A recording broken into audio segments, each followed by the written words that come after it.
Hello friends, आज मैं आपके साथ इकोनॉमिक्स का एक और टॉपिक लेके आया हूँ। टॉपिक का नाम है फंक्शंस ऑफ प्राइस मैकेनिज्म और चैप्टर का नाम है solutions to the basic economic problems. शुरू करने से पहले बता दूं कि इस चैप्टर के सारे लिंक्स आपको डिस्क्रिप्शन में मिल जाएंगे। चलिए शुरू करते हैं। इस वीडियो से पिछली वीडियो में मैंने बताया था आपको कि प्राइस मैकेनिज्म क्या होता है। इस वीडियो में मैं बताऊंगा कि प्राइस मैकेनिज्म काम कैसे करता है, फंक्शंस क्या हैं प्राइस मैकेनिज्म के। चलिए शुरू करते हैं। Price mechanism plays a very important role in the functioning of a free enterprise economy. Price mechanism का काफी इंपॉर्टेंट रोल है फ्री मार्केट इकोनॉमी में या कैपिटलिस्ट इकोनॉमी में या फ्री एंटरप्राइज इकोनॉमी में। किस तरीके से? The main functions performed by price mechanism are as under. कौन कौन से? Number one, instrument for determining the level of economic activities. Price mechanism के थ्रू ही हम डिसाइड कर सकते हैं कि कौन कौन सी इकोनॉमिक एक्टिविटीज करनी चाहिए, कौन कौन सी प्रॉफिटेबल है, कौन कौन सी नहीं। समझ की बात? Price mechanism is the main instrument for determining the level of economic activities like production, consumption, saving, investment, technological development, etc. तो जितने भी मेजर इकोनॉमिक एक्टिविटीज होते हैं फ्री मार्केट इकोनॉमी में या फ्री एंटरप्राइज इकोनॉमी या कैपिटलिस्ट इकोनॉमी में, like कितना बनाना है, कितना कंजम्पशन करना है, कितनी सेविंग्स करें, कितनी इन्वेस्टमेंट्स करें या किस हिसाब से टेक्नोलॉजिकल डेवलपमेंट्स होंगी, ये मेजर सारी इकोनॉमिक एक्टिविटीज कहीं ना कहीं प्राइस मैकेनिज्म ही डिटरमिन करता है, प्राइजेस ही तय करती हैं। सेकेंड पॉइंट आ जाता है कोऑर्डिनेशन ऑफ इकोनॉमिक डिसीजंस। जितने भी इकोनॉमिक डिसीजंस हैं उसमें कोऑर्डिनेट करना हो तो प्राइस मैकेनिज्म बहुत इंपॉर्टेंट है। किस तरीके से? It is the price mechanism which coordinates the decisions in a free market economy या free enterprise economy through the system of prices and markets. Prices and markets के through free market economy के under जितने भी various जो prices या markets या फिर जो डिफरेंट फैक्टर्स हैं, डिफरेंट इकोनॉमिक एक्टिविटीज हैं, उन सब में कोऑर्डिनेशन बनता है। All economic decisions taken by large number of individuals using market prices are coordinated through the price mechanism. जितने भी बायर्स हैं चीज के, वो अपनी जो बाइंग कैपेसिटी है उन सबको टोटल करें तो मार्केट डिमांड बनाते हैं, और जो सेलर्स हैं वो मार्केट सप्लाई बनाते हैं। तो डिमांड के हिसाब से भी मार्केट प्राइस तय की जाती है, और मार्केट जो मैकेनिज्म है, जो प्राइस मैकेनिज्म है, इसके अंडर काफी इंपॉर्टेंट रोल प्ले करता है कि प्राइजेस के थ्रू ही कोऑर्डिनेशन की जाती है कि अगर मार्केट में ये रेट चल रहा है तो मैं खरीदूं नहीं खरीदूं। अगर मैं खरीदना चाहता हूं तभी तो कोई सेलर बेचेगा ना उस रेट पे, अगर उसको कंफर्टेबल है तो ये आपस में बायर और सेलर के बीच में कोऑर्डिनेशंस बन जाती हैं। एग्जांपल है, for instance decisions of consumers and producers are coordinated through price mechanism.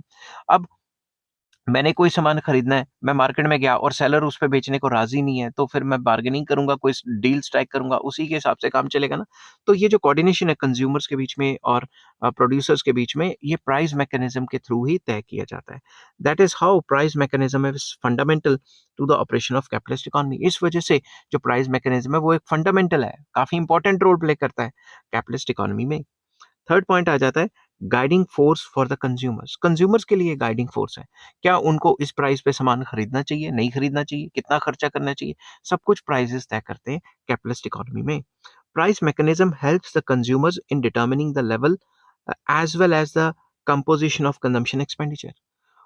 जो प्राइस मैकेनिज्म है वो बताता है कि किस लेवल की कंजम्पशन करनी है या कितना खर्चा करना है। ठीक है, अगर प्राइसेस भाग गए हैं तो कंज्यूमर्स अल्टीमेटली कम खर्चा करेंगे ना। Price mechanism plays an important role in determining the factor incomes in the factor market. Factor market में कितनी फैक्टर इनकम्स होंगी वो भी प्राइस मैकेनिज्म तय करेगा। आपको पता ही है, फैक्टर मार्केट में जब परफेक्ट कंपटीशन होता है तो जहां पे भी डिमांड सप्लाई, मतलब demand for labour, supply of labour intersect करते हैं, उसी हिसाब से वेज डिटरमिन होती है ना। The level of income determines the total consumption expenditure by the households, which in turn determines the total purchase of consumer goods in the economy. तो capitalist economy में जो प्राइस मैकेनिज्म है वो कहता है कि जब यही कंज्यूमर्स अपनी सर्विसेज देने के लिए मार्केट में जाते हैं तो उनको डिमांड सप्लाई के हिसाब से, प्राइस मैकेनिज्म के हिसाब से कीमतें मिलती हैं, तनख्वाहें मिलती हैं, और उस तनख्वाह से ही तो वो खर्चा करते हैं। तो जो भी इनकम डिटरमिन की जाएगी कंज्यूमर्स की फैक्टर मार्केट्स में, उसी के हिसाब से वो अपना कंजम्पशन एक्सपेंडिचर करेंगे। तो ओवरऑल ये कहना कोई बुरी बात नहीं है कि प्राइस मैकेनिज्म फैक्टर सर्विसेज की जो तनख्वाहें हैं उनको सेट करता है, उनकी पेमेंट्स को सेट करता है, जिसकी वजह से जो गुड्स मार्केट है उसमें गुड्स एंड सर्विसेज खरीदने जाते हैं जो फैक्टर सर्विसेज है, और उसी हिसाब से उनकी डिमांड होती है तो प्राइस भी उसी के हिसाब से डिटरमिन की जाती है। Prices of goods and services determine the composition of these consumer goods. तो prices of goods and services ही हमें बताएंगे कि हमने कौन कौन से कंज्यूमर गुड्स इस्तेमाल करने हैं और कौन कौन से कंज्यूमर गुड्स इस्तेमाल नहीं करने। Given the relative prices of different goods, consumers decide what quantities of various goods would be purchased। तो जो भी गिवन अगर प्राइसेस गिवन ले लें तो उसी से हम तय कर पाते हैं तो कितने गुड्स एंड सर्विसेज एक कंज्यूमर खरीदेगा और कितने नहीं खरीदेगा, क्योंकि अगर प्राइसेस ज्यादा हैं तो वो क्वांटिटी कम कर देगा and vice versa. Thus, prices of goods and services determine the product market by forces of demand and supply, determine how the consumption expenditure will be incurred on the purchase of various goods and services। तो जो prices हैं goods and services के वही determine करेंगे product market में कि consumer किस हिसाब से जो है खर्चा करेगा और कितनी क्वांटिटी का खर्चा करेगा। तो ओवरऑल यहाँ कंज्यूमर के लिए बेनिफिट है, कंज्यूमर को एक गाइडिंग फोर्स मिल जाती है कि उसने कितना खर्चा करना है, क्योंकि प्राइसेस उसे बता देते हैं कि भाई तेरी तनख्वाह इतनी है तो तू इस तनख्वाह से इतना खरीदेगा, तो उस हिसाब से डिमांड जनरेट होती है। नेक्स्ट आ जाता है determination of factor incomes. Price mechanism plays a useful role in determining the remuneration paid to different factors of production like wages, rent, interest and profit। जितनी भी मॉडर्न थ्योरीज हैं जो factor incomes या factor services या factor cost से related है, वो ये कहती हैं कि जहाँ demand for and supply of जो फैक्टर्स हैं वो इंटरसेक्ट करेंगे वही प्राइस तय की जाएगी। फॉर एग्जांपल लेबर मार्केट में जहाँ demand for labour supply of labour intersect करती है वहीं वेज रेट तय होता है। जहाँ डिमांड फॉर लैंड और सप्लाई ऑफ लैंड कट करता है वहां पे रेंट डिटरमिन होता है। जहाँ पे demand for capital supply of capital intersect करती है वहां पे इंटरेस्ट डिटरमिन होता है। तो जितनी भी मॉडर्न थ्योरीज हैं फैक्टर इनकम्स की, वो डिमांड एंड सप्लाई को इंपॉर्टेंट रोल देती हैं। Factor remunerations are the prices of the services of factors of production। Factor remuneration का मतलब फैक्टर्स ऑफ प्रोडक्शन की सर्विसेज को यूज करने के लिए उनको कितने पैसे दोगे। रिमोनरेशन मतलब उनकी तनख्वाहें। Factor prices are determined in the factor market by the forces of demand and supply. जो भी फैक्टर प्राइसेस है वो demand and supply of concern factor से तय किए जाते हैं। मतलब डिमांड ऑफ फैक्टर कितनी है, सप्लाई ऑफ फैक्टर कितनी है, उसके हिसाब से तय किया जाता है। नेक्स्ट आ जाता है उसके अंदर गाइड टू प्रोड्यूसर्स के लिए वो एक गाइड की तरह है। The decision of the producers regarding what commodities to be produced and what quantities of different commodities to be produced are guided by the price mechanism। Producers को guide करता है कि क्या क्वांटिटी बनानी है, कौन सा गुड बनाना है और कौन सी क्वांटिटी बनानी है, सारा गाइड करता है। In a free enterprise economy, producers operate with the objective of maximization profit maximisation.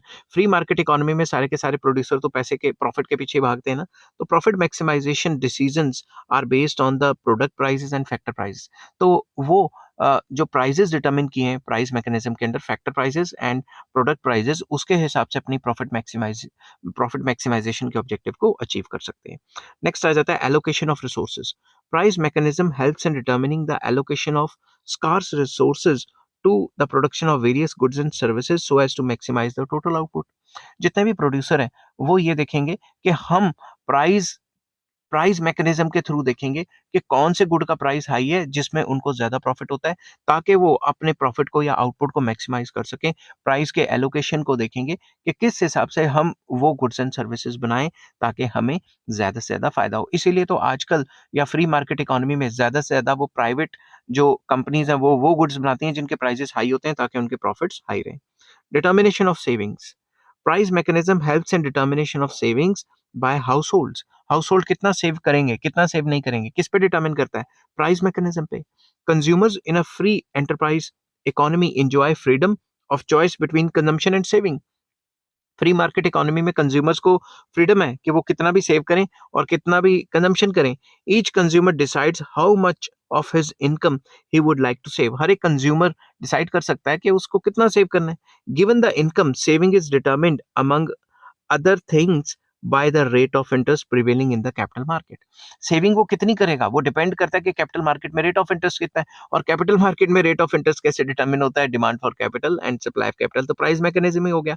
दस money income and interest determine the saving made by every individual. हर एक इंडिविजुअल कितना सेव करेगा वो रेट ऑफ इंटरेस्ट बताएगा, और रेट ऑफ इंटरेस्ट एक ऐसा प्राइस है जो कि demand for capital and supply of capital के हिसाब से तय किया जाएगा। मतलब प्राइस मैकेनिज्म तय करेगी। Bringing flexibility in the economy में फ्लेक्सिबिलिटी आएगी। Price mechanism incorporates flexibility in the free market economy changes in taste and preferences of consumers, supply conditions, technique of production, etc. leads to changes in the factor prices. Simple words में जब भी changes आते हैं लोगों की taste and preferences में, उससे supply conditions में भी change आ सकते हैं। अगर लोगों की टेस्ट एंड प्रेफरेंस चेंज होगी तो लोग वो गुड कम खरीदेंगे, समझ गई बात। और इससे क्या होगा, प्रोडक्ट के प्राइजेस में भी चेंजेस आ जाएगा, टेक्निक ऑफ प्रोडक्शन में भी चेंजेस आ जाएगा। ओवरऑल जो है फ्लेक्सिबिलिटी होती है। जब सर्दियों का सीजन आ जाता है तो सर्दियों के कपड़े कम बिकते हैं, तो उस हिसाब से सप्लाई चेंजेस आ जाती है, डिमांड के चेंज होने से सप्लाई भी चेंज हो जाती है। Thus the economy responds to various changes which ensure smooth functioning of the economy. तो इसमें क्या है, डिमांड एंड सप्लाई के चेंज होने से अपने आप फ्लेक्सिबिलिटी इस हिसाब से रहती है कि सब कुछ चेंजेस होता रहता है। आई होप ये वीडियो आपको पसंद आई होगी। अगर पसंद आती है तो please like, share and subscribe. इस चैप्टर के सारे लिंक्स आपको डिस्क्रिप्शन में मिल जाएंगे। और नेक्स्ट वीडियो में मैं लेके आऊंगा प्राइस मैकेनिज्म के थ्रू आप किस तरीके से कैपिटलिस्ट इकोनॉमी में इकोनॉमिक प्रॉब्लम्स को सॉल्व कर सकते हैं। Till then take care, bye bye.